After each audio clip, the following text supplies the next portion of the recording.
თორე მე აქ ვარ მე სამამდე ასე რომ ორამდე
ასუნი როგორც რაღაც გემრი.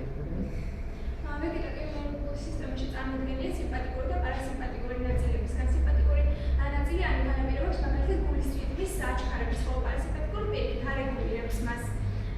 ნერვული სისტემა თავისუფლად შედგება მოგრძო ტვინისგან, ხიდისგან, ანუ ვაროლის ხიდისგან, შუა ტვინისგან, შუამდებარე ტვინისგან და ნახევარსფეროებისგან. საერთოდ ნერვული სისტემის ქმნის ნერვული ქსოვილი. ეს ქსოვილი გარსეკვრის ამტვრის და მთლიანი ქმნის ნერვულ ქსოვილს.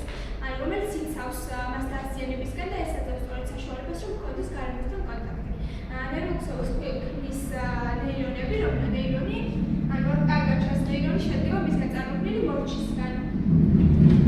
თავის ტვინის ყველა ნაწილს აქვს აკონტროლებს, ანუ ყველა ნაწილი აკონტროლებს კონკრეტულ ფუნქციას. ამ თავის ტვინის ნაწილებს თავისი სახელებით აქვს. მაგალითად, პროფიტოს ზონა ეს არის ზონა, რომელიც გასაცდელს ადამიანის ხასიათს, მის ემოციებს, მის ქცევას. პროკას ზონა ეს არის ზონა, რომელიც პასუხისმგებელია მეტყველებაზე და კოორდინაციაზე, გადაადგილებაზე.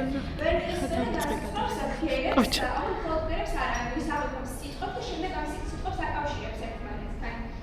რაც შეეხება ფიქრობის ყველაზე მნიშვნელოვანი, ანუ დიდი ტვინის ქერქი, რომელშიც მოთავსებულია ჩვენი ფიქრები და ქმედებები, ანუ ის განსაზღვრავს სწორედ ჩვენს და ფიქრობებს თუ გაითიშა, ანუ ვეღარ ვიფიქრებს და ვეღარ შევძლებ ხელების გაკეთებას. მოგწონს ეს არის სასწორებელი გარემოს ეგრები, რომელიც მონაწილეობენ თავის პირისა და რომლის თავის სხვადასხვა ნაწილები ოპტიმიზების სოციალიზმის და სხვადასხვა ქმედების დროს არეგულირებენ კონტექსტის მოძრაობას, ასევე მოიცავს სისტემების შექმნა გაფართოებაში, სტუმრობაში და პროცესის პროცესში. მოგწონს კატეგორია ეთიკური ინფორმაციის ნაწილი, რომელიც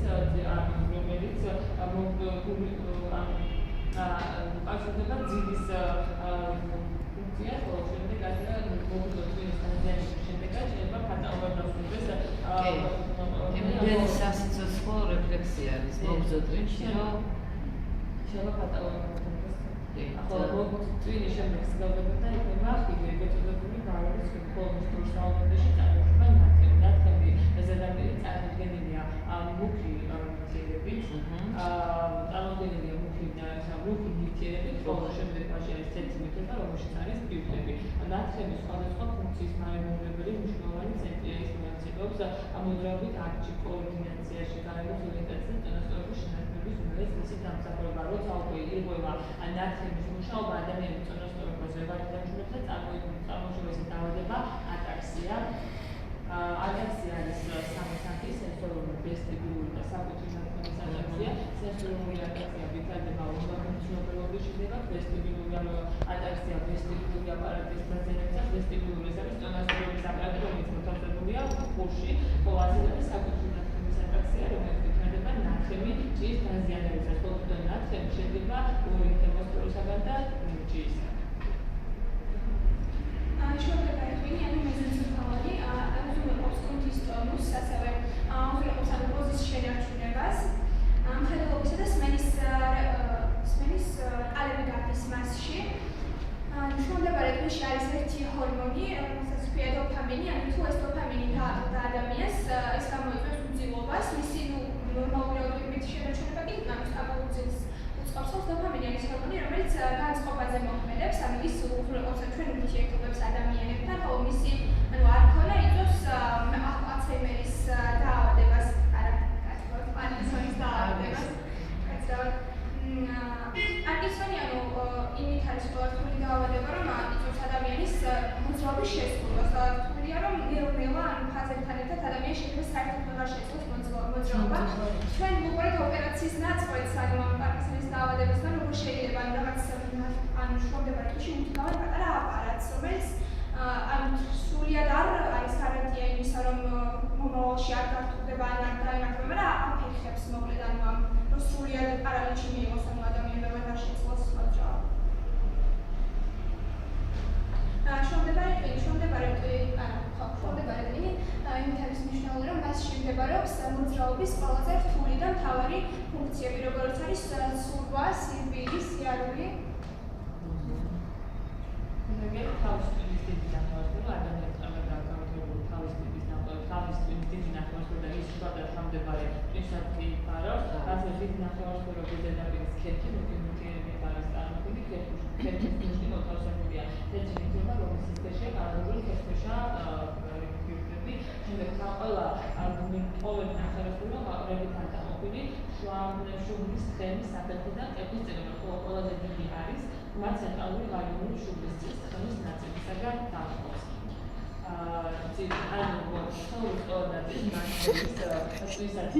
იქით მდგომარეობ ჩვენი. თუმცა ის ბოლომდე ფუნქციონირებას არ წვევს. ძილი მექანიზმი ბოლომდე არ არის შესწავლილი, ამიტომ ბევრი უცნაური ხდება ძილის დროს, მაგრამ ნათელია ფიზიკური და ბუნებრივი დასწრება ადამიანისთვის აუცილებელია, ნათელს ეს წილი ძალიან აქტიურია ძილის პერიოდში, როდესაც ადამიანი სიზმრს ნახულობს. ცილის თემის ცილის დაზიანების შემთხვევაში ადამიანი კი ეს სიზმრებს